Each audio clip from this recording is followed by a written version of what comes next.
नमस्कार दोस्तों, कैसे आप सब। स्वागत है आप सभी का मेरे YouTube चैनल वॉन्डरर पाटिल में। दोस्तों, काफी दिनों बाद ये व्लॉग आ रहा है and I understand that almost एक हफ्ता हो चुका है। पहले मैं हफ्ते में 2 व्लॉग बनाता था, लेकिन थोड़ी दिक्कत है, but I am sure with time हम वो सॉल्व कर देंगे। टाइम मैनेजमेंट का थोड़ा इश्यू है, but I promise you very soon we will start coming up with 2 videos in a week. और दूसरी चीज आपने ऑब्जर्व की होगी कि अब मैं वीडियोस घर से ज्यादा बना रहा हूँ। अगेन टाइम का चैलेंज है। अगर आपसे कुछ बात शेयर करूं, मैं बाहर निकला था लेकिन बारिश इतनी हो रही थी कि हम वीडियो बना ही नहीं पाए। एंड फिर टाइम की थोड़ी दिक्कत थी, लाइट्स का थोड़ा चैलेंज था कि बरसात का टाइम है, लाइट्स थोड़ी कम हो जाती है तो फिर वीडियो हम अच्छी तरीके से बना नहीं पाते। And that is why decided okay ठीक है, आज का डे फ्लॉप रहा, but we will go home and we will make some video for our viewers and subscribers। देखिए क्या होता है ना, YouTube का एल्गोरिथम ही ऐसे चलता है कि अगर आप वीडियो ना डालें तो आप रेलेवेंट नहीं रहते और लोगों की प्रेफरेंस विद टाइम चेंज होती रहती है। तो इसीलिए हमारी भी जिम्मेदारी बनती है कि आपसे कनेक्ट बनाए रखने के लिए हम कम से कम हफ्ते में एक वीडियो तो जरूर बनाएं। तो चलिए आज की शुरुआत करते हैं।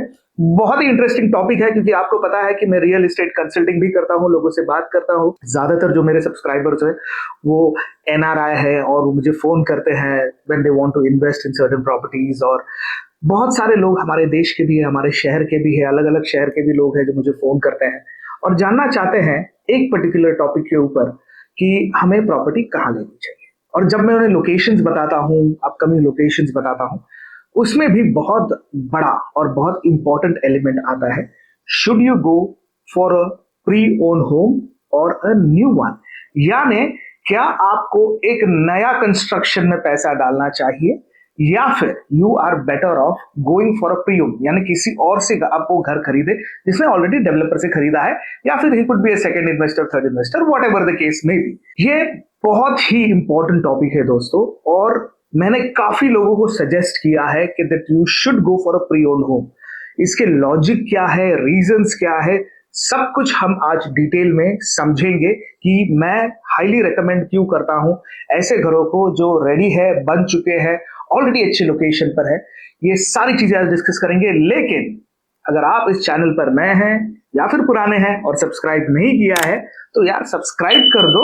आप नहीं चाहते कि हमारे वीडियो ज्यादा से ज्यादा लोगों तक पहुंचे। और हाँ, वीडियो को एंड तक जरूर देखिएगा क्योंकि जितना लंबा आप वीडियो देखेंगे हमारी रीच बढ़ती है। और हाँ, जैसे आप जानते हैं कि हम ब्रोकर नहीं है, तो हमारे जो चैनल है उसका पूरा रेवेन्यू आता है गूगल एडसेंस से, यानी जितने एड्स आप देखेंगे उससे हमारे चैनल का रेवेन्यू आता है और हम इक्विपमेंट्स में, बाकी सब चीजों में, ट्रैवल में वो पैसा खर्च कर पाते हैं। तो चलिए शुरुआत करते हैं। तो आइए दोस्तों समझते हैं सबसे important factors when it comes to pre own home, यानी ऑलरेडी वो घर जो बने हुए हैं, कोई ऑलरेडी उसका मालिक है और आप वो घर खरीदने वाले हैं, उसके बेनिफिट क्या है। सबसे पहला बेनिफिट, अगर आप प्री ओन घर के लिए जाते हैं, यानी वो बिल्डिंग, और ये मेरा रिकमेंडेशन जनरली रहता है डिपेंडिंग ऑन द कॉलर या फिर जिसके साथ मैं कंसल्टिंग करता हूं, जिन सज्जन के साथ करता हूं, मैं थोड़ा प्रोफाइल समझता हूं और फिर उन्हें सजेशन देता हूं। लेकिन इन 90% of the cases I suggest go for a pre owned home जो 5 से 7 साल मैक्सिमम, मैं मैक्सिमम की बात कर रहा हूं, पुरानी बिल्डिंग। उसमें आपको क्या पता चलता है, देखिए पहली बात, जो नई बिल्डिंग होगी ना सेम लोकेशन में, वो उससे कम से कम 10, 15, 20% महंगी होगी। फॉर एग्जाम्पल अगर आपको मैं बताऊं, अगर मान के चलिए आप खारघर की लोकेशन पकड़ते हैं या फिर पनवेल की लोकेशन पकड़ते हैं या कोई भी नवी मुंबई की लोकेशन पकड़ लीजिए, and this is relevant to most of the location. Kharghar में अगर एक 2 BHK आपको पुरानी बिल्डिंग में, यानी 5 से 7 साल पुरानी बिल्डिंग में आपको 1 CR में मिल रहा है, तो आपको एक नई बिल्डिंग में वो 1.2 CR में मिलेगा। एंड अगेन वहां पर भी थोड़ा बहुत वेरिएंस है, आई एम टॉकिंग अबाउट नई बिल्डिंग जिसका 70-80% कंस्ट्रक्शन हो चुका है। Pre launch is a different game. अगर हाँ, प्री लॉन्च प्रोजेक्ट के ऊपर अगर आप कुछ इंफॉर्मेशन या कोई वीडियो स्पेसिफिकली देखना चाहते हैं तो मुझे बताइएगा, उसका भी मैं डिटेल एनालिसिस आपके साथ डिस्कस करूंगा। तो पहली बात आती है कॉस्ट फैक्टर की। 10 से 20% का कॉस्ट आप इमीडिएटली सेव कर सकते हो, क्योंकि जो घर एग्जिस्टिंग घर होते हैं ना, जो एग्जिस्टिंग ओनर होते हैं, उन्हें वो बेचना होता है क्योंकि उन्होंने एक लोअर कॉस्ट पे खरीदा होता है और वो ये सोचते हैं कि जिस कॉस्ट पे उसने खरीदा उससे हायर कॉस्ट पे वो बेचे। So they are not looking specifically for a fix market, वैसे नहीं जनरली लोग सोचते हैं। बहुत लोग ऐसे हैं जो सोचते हैं नहीं, जो डेवलपर अगर वो 1.2 सीआर में बेच रहा है तो कम से कम मेरा फ्लैट तो 1.15 सीआर में जाना चाहिए, भले ही उसे उसने 60 लाख में खरीदा हो। और यहाँ पर आता है प्रॉब्लम कि वो फ्लैट बिक नहीं पाते। बट जो सुलझे हुए लोग हैं वो सोचते हैं कि 60 लाख में खरीदा था, मैं 1 करोड़ में आई एम हैप्पी, मुझे बस इमीडिएट ट्रांजैक्शन चाहिए। तो वैसे लोगों से ट्रांजैक्शन कीजिए। उसका सबसे बड़ा एडवांटेज जो मैंने कहा कॉस्ट, दूसरा सबसे बड़ा एडवांटेज है आपको वो सोसाइटी कैसी है। यानी अगर नई बिल्डिंग में लेते आपको पता नहीं सोसाइटी फॉर्म कैसी होगी, कैसे लोग रहेंगे, किस तरीके का वहां पर मिक्स होगा, वो मेंटेनेंस कैसा होगा। लेकिन एग्जिस्टिंग सोसाइटी में आपको सब कुछ देखकर पता चल जाता है कि ये बिल्डिंग कब पेंट हुई थी, ये 4 साल पुरानी बिल्डिंग है, इसका मेंटेनेंस क्या है, क्लेanलीनेस है कि नहीं, हाइजीन कैसी है, एलिवेटर कैसी है, जो गार्डन है वो कैसे मेंटेन किया जा रहा है। क्योंकि देखिए नई बिल्डिंग में तो सब कुछ अच्छा अच्छा होता है, 2-3 साल के बाद आपको पता चलना शुरू हो जाता है कि एक्चुअल में जो लोग उस सोसाइटी में रहने आए हैं क्या वो उस केपेबल है, क्या वो कैपेसिटी के है कि वो मेंटेनेंस मैनेज कर पाए, मेंटेन कर पाए। तो ये ना बहुत छोटी चीज हमें ऐसे लगती है, लेकिन जब आप रहने जाओ ना तो ये सबसे इंपॉर्टेंट चीज आती है।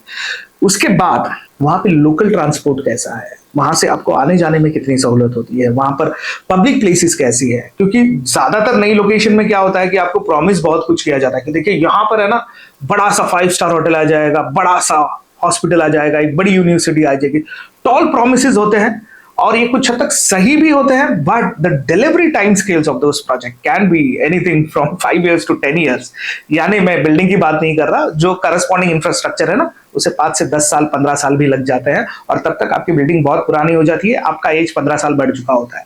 क्लासिक एग्जाम्पल कहूं, जो तलोजा की मेट्रो थी ना, पूरा तलोजा मेट्रो के नाम पर बेचा गया। अब कहीं जाकर लोगों को पिछले साल थोड़ी है ना रिलीफ मिली है कि वो ट्रैवल कर पाए, लेकिन लोगों ने 5 साल 6 साल 7 साल पहले मेट्रो के नाम पर वहां पर फ्लैट्स खरीदे। तो इट इज ऑलवेज बेटर कि आप कोई एग्जिस्टिंग मार्केट में खरीदे जहां पर ऑलरेडी ये सारी चीजें अवेलेबल है और वो आपको एक डिसेंट प्राइस पॉइंट पे मिलेगी। तीसरा सबसे इंपॉर्टेंट फैक्टर है लो रिस्क ऑफ फ्रॉड। यानी देखिए फ्रॉड और डिले हम दोनों को क्लब कर सकते, क्योंकि क्या होता है कि देखिए आप किसी डेवलपर से जब एक फ्लैट बुक करते हैं, वहां पर एक रेरा डेट होता है और उसके बाद जनरली आजकल डेवलपर क्या कर रहे हैं to play it safe, RERA date जो एक्चुअल उनका जो प्लान होता है उससे भी और 1-1.5 साल 2 साल आगे की डाल देते हैं। एक एलिमेंट ऑफ रिस्क हमेशा रहता है कि वो प्रोजेक्ट डिलीवर होगा कि नहीं, that will always be the risk. और उसकी वजह से क्या होता है ना, lot of buyers they get sleepless nights. यानी अगर मान के चलिए अगर किसी डेवलपर ने आपको कह दिया कि मैं आपको प्रोजेक्ट डिलीवर करूंगा 2026, 2027 में आ गया, जून आ गया, आपका ब्लड प्रेशर बढ़ेगा कि नहीं? ऑब्वियसली इट विल, बिकॉज आपने उसको पैसे दिए हैं, कंस्ट्रक्शन लिंक प्लान है, आपकी बैंक की ईएमआई शुरू हो चुकी है। यहां पर सबसे बड़ा एडवांटेज क्या है पता है प्री ओन होम में? एक तो मार्केट रेट आपको कम हो गया, आपको लोकेलिटी वगैरह सब कुछ पता चल गया। इसके बाद जब आप जाते हैं, आप किसी से घर खरीदते हैं, आप immediately after the transaction is done, आपकी सेल डीड वगैरह होने के बाद एक 10 दिन 15 दिन 20 दिन में उसका पोजेशन ले सकते हैं। And that is the beauty.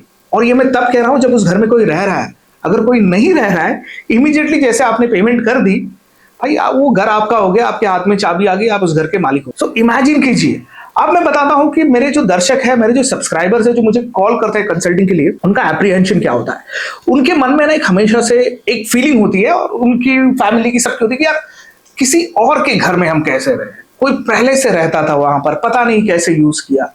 देखिए भाई साहब, 1 करोड़ का घर है जो मार्केट में अगर आप सिमिलर लेने जाए नए में, अगर 1 करोड़ 20 लाख में है या 1 करोड़ 15 लाख में है, 15 लाख आपने वहां के वहां सेव कर दीजिए। जो सबसे देखिए इसमें और एक इंपॉर्टेंट फैक्टर होता है जो मैंने मिस कर दिया, वो है जीएसटी। पुराने घरों पे जीएसटी नहीं लगता, नए घरों पे जीएसटी लगता है if it's more than 50 lakh. तो वो भी आप बचा रहे हो। अब सोचिए वो जीएसटी आपने बचाया, वो 10-15 लाख रुपए आपने बचा लिए, यार 5-6 लाख रुपए खर्च कर दो, पूरा किचन, पूरा बाथरूम वगैरह जो भी है ना पूरा चेंज कर दो यार, फिर से नया बना दो। इमेजिन वो नई वाली फीलिंग आ जाएगी ना आपको। दूसरी बात, एक एग्जांपल दूं आपको, मुंबई जैसे शहर में सेलिब्रिटीज भी प्री ओन होम्स में रहते हैं और वो घर भी पुराने ही खरीदते हैं, क्योंकि अवेलेबिलिटी, सारा खेल डिमांड एंड सप्लाई का है। क्योंकि सप्लाई है, आपको लगता है नया घर खरीदना ही बेहतर है। लेकिन बहुत सारे ऐसे लोग हैं जो फंस जाते हैं नए घर के चक्कर में, फिर वो वेटिंग टाइम बढ़ते रहता है, वो ऑलरेडी कहीं पर रेंट पर रह रहे हैं, उनकी ईएमआई शुरू हो जाती है। मेरे एक बहुत ही अच्छे मित्र है, I have seen him getting frustrated, 1.5 साल 2 साल का डिले, वो बंदा 25,000 रुपए का रेंट भर रहा था। इमेजिन कीजिए, वो ईएमआई भी भर रहा था। और ये बिल्डर बहुत होशियार होता है, ये 80-90% पेमेंट आपसे ले ही लेता है, क्योंकि वो स्ट्रक्चर तो रेडी हो जाता है, स्ट्रक्चर के बाद वाला जो काम है वो बहुत स्लो चलता है। इन सम केसेस बैंक्रप्सी वगैरह फाइल कर देता है। तो ये सारे चैलेंजेस होते हैं। तो इसलिए मेरा हमेशा से वर्डिक रहा है, अगर आपको एंड यूज के लिए लेना है तो मैं प्रेफर करता हूं कि आप है ना ऐसे लोकेशन में लीजिए जो वेल एस्टैब्लिश हो। जनरली आप लोगों से पूछेंगे तो वो कहेंगे एंड यूज में क्या लेना है, एंड यूज के लिए लेना है तो कोई नए लोकेशन में लीजिए, बट नहीं, मेरा वो रिकमेंडेशन नहीं होता। एंड यूज के लिए लेना है तो वेल एस्टैब्लिश लोकेशन में लीजिए जो ऑलरेडी अच्छी तरीके से वेल डेवलप्ड है, क्योंकि आपके फैमिली के लिए आप रह रहे हो, तो आपको हेल्थ केयर इंफ्रास्ट्रक्चर, आपको एजुकेशन इंफ्रास्ट्रक्चर, ये सब कुछ है ना आपको अगल बगल में चाहिए। अगर आप प्योर प्ले इन्वेस्टमेंट के लिए ले रहे हो ना, तो आप गवर्नमेंट पॉलिसीज के ऊपर डिपेंडेंट रह सकते हो। कि for example Navi Mumbai international airport के आसपास में अगर आपको कुछ इन्वेस्ट करना है, पुष्पक नगर में करना है, पलसपे में करना है, करंजड़े में करना है, या फिर कोई भी दूसरी लोकेशन में उसके अराउंड उल्वे में करना है, इट मेक सेंस। क्योंकि देखिए, फिर आप लेकर आपको इन्वेस्टमेंट के लिए ले रहे हैं, आपका विजन क्लियर है। बहुत लोग कंफ्यूज होते हैं, पहले मैं इन्वेस्टमेंट लूंगा और बाद में मैं एंड यूज करूंगा, then it is not an investment. आपको क्लियरली डिफाइन करना होगा कि आपका गोल क्या है। अगर इन्वेस्टमेंट है तो हाँ, आप थोड़ा वेट कर सकते हैं। आपने पैसे डाले, धीरे धीरे आपने पैसे डाले, कंस्ट्रक्शन लिंक प्लान में चले गए, उसके बाद धीरे धीरे कंस्ट्रक्शन हो रहा है, आप देख रहे हो कि मार्केट वैल्यू भी बढ़ रही है, नो प्रॉब्लम। यहाँ पर है ना आप थोड़ा होल्ड कर सकते। बट जहां बात आती है कि एक परिवार को एक घर चाहिए रहने के लिए, तो भाई ये रिस्क आप नहीं ले सकते। उसके बहुत सारे और भी एडवांटेजेस डिसएडवांटेजेस है। देखिए, मैं आपको बताऊं, अगर आप ऐसे घर में जा रहे हैं जिसका पोजेशन 2-3 साल में है, तो आपको फ्लेक्सिबल पेमेंट ऑप्शन होते हैं। बिल्डिंग नहीं होती है तो 4-5-6 साल तक आपको कोई सब बड़ा मेंटेनेंस नहीं आएगा, जो अग्रीड मेंटेनेंस है वो आता रहेगा। तो और दूसरी चीज, अगर आपको थोड़ी मॉडर्न एमिनिटीज वगैरह चाहिए तो फिर आप नए कंस्ट्रक्शन के लिए जा सकते हो। बट सबसे इंपॉर्टेंट चीज होती है खुशहाली और मन की शांति। तो उसे आप कैसे मैनेज करें? तो उसे आपको मैनेज करने के लिए सिंपल चीजें हैं। डेवलप मार्केट में घर लीजिए, ऐसे जगह पे घर लीजिए जो आपके ऑफिस से या फिर आपको ऑफिस कम्यूट करने के लिए आसानी हो, वैसे जगह पर घर लीजिए। क्योंकि क्या होगा ना, जैसे जैसे आपकी एज बढ़ेगी, इट इज अज्यूम्ड कि आपका ऑफिस में ओहदा बढ़ेगा, आपके डेजिग्नेशन बढ़ेगी और आपकी सैलरी भी बढ़ेगी। तो उस वक्त आपके टाइम की कीमत ज्यादा हो जाती है।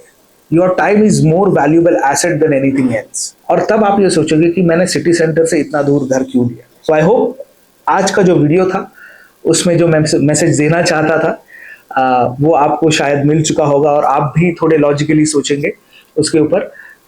वैसे मेरे जो दर्शक हैं काफी मैच्योर माइंड के दर्शक हैं, and I am sure will be able to you were able to understand what I was trying to communicate. तो इसी के साथ इस वीडियो का अंत करते हैं। अगर आपको कोई सवाल होंगे and if you want to do a one on one consultation, you can call me on the number given below. हम जरूर बात करेंगे। मिलते हैं नेक्स्ट वीडियो में। Wanderer Patil signing off. Good bye.